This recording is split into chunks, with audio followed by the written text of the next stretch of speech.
Deux de mes enfants sont musiciens. Manon a fait du piano et Sébastien, mon premier, a fait de la guitare. Mon troisième, lui, a choisi la musique du corps puisqu'il est ostéopathe. Et donc, en fait, il a aussi sa manière de faire de la musique. Donc, je vous ai dit, je suis musicien et président d'une chorale qui s'appelle EFATA, une chorale chrétienne. Je suis tombé dedans, pas tout petit, mais un petit peu plutôt vers 50 ans.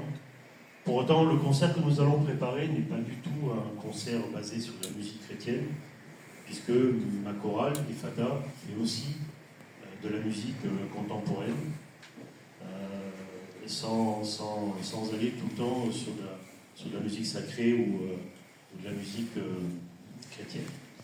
Il y a à peu près 15 ans, nous avons, avec une chorale amie, qui s'appelle Chantons la vie, qui est une chorale alsacienne, sur laquelle on est jumelés depuis toute cette période-là. Et nous avions fait un concert ensemble avec cette chorale. Nous étions à peu près une soixantaine de choristes. Nous-mêmes, nous animions en musique le concert que nous avions fait. Et nous avons fait un premier concert en Alsace. Et nous avons fait le match retour à Bourgoin-Jallieu. Et on a décidé, il y a à peu près 1 an et demi, de refaire un nouveau concert, mais un petit peu différent, puisque nous allons nous faire accompagner non pas par les musiciens de nos chorales, mais par un orchestre philharmonique, qui est en fait l'orchestre philharmonique de Soufflenheim, qui se trouve en Alsace, et que vous voyez en haut, en fait, sur cette image, sur cette photo. Et ce concert va regrouper à peu près 80 musiciens et choristes. Nous allons chanter sur les 4 voix, soprane, alti, basse et ténor. Ce qui, bon, au global, quand on dit chorale, même pour nous, c'est pas forcément facile de chanter sur 4 voix. Ça fait 1 an qu'on s'entraîne. Nous souhaitons non pas être parfaits parce qu'on ne le saura jamais, mais on souhaite ce jour-là, un petit peu à l'image de cette journée, partager ce que je qualifie d'empathie, d'amour vis-à-vis des gens qui viendront nous voir, et que cette journée du 10 mai 2025 soit vraiment une journée de partage.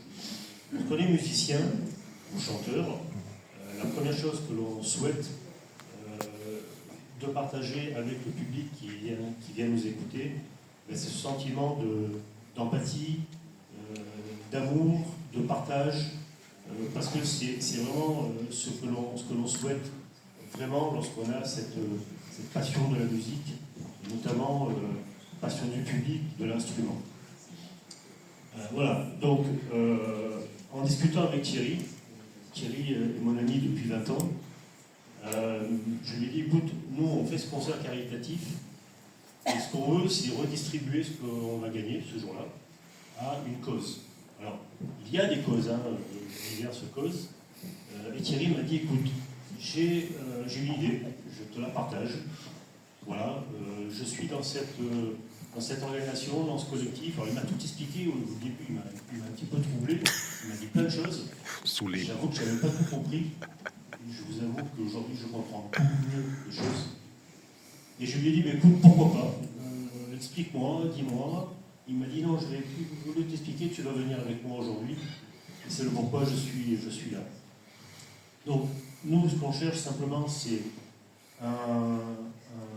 une cause caritative pour redistribuer ce que l'on va gagner ce jour-là. Nous avons une salle de 800 places. Nous espérons bien la remplir et pouvoir faire profiter une cause pour pouvoir leur redistribuer ce jour-là ce que l'on va gagner. Donc voilà. Merci beaucoup en tout cas de votre écoute. Désolé si je suis un petit peu tremblant, mais j'avoue que vous m'avez énormément touché par rapport à vos témoignages. Et on a tous, quelque part, des témoignages aussi bien dans nos familles, voire nous-mêmes, de personnes qui sont aussi en difficulté. Et je vous avoue que je repartirai aujourd'hui avec un sentiment, non pas différent, parce que l'empathie, je pense la posséder, mais au moins avoir ce regain de puissance pour pouvoir aider les causes comme les vôtres. Merci beaucoup.